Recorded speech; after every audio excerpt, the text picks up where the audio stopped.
Yeah, I think it's really critical we think about supply and demand and long-term balancing. This exists in the housing sector too. A lot of places where we have real disconnects in the system need long-term planning. And one of my biggest frustrations as I've watched these sectors and the importance of this in particular is politicians just taking care of the next year. And small time moves, but not a comprehensive plan. That's what I've done in my career. I've pulled really smart people around me. I've listened to them. We have a long-term plan, and then we create momentum along the way. So specifically, as it relates to ensuring, in the next decade, what's our ideal status of the mix between people living in residential homes versus being in a home? What should that look like?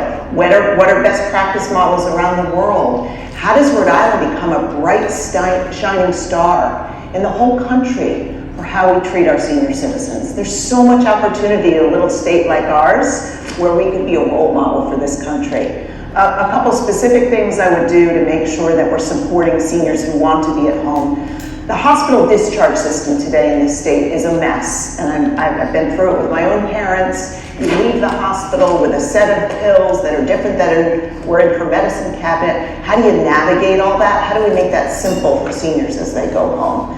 How do we make sure we're investing in technology? So when my dad's living alone, if he falls down, we know what happens to him. That should be a right of every senior in this state.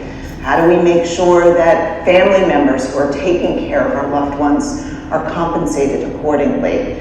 And how do we just reimagine what the future should look like? Even back in core nursing homes, we should be setting up a system where people can have dignified, single unit living systems with their own rooms, their own bathrooms. The governor had the opportunity to do that this year. He did not do it. I was just talking with a man last night who said, there's nothing like having my own bathroom, and that's such a simple need that we could provide to everyone in this state.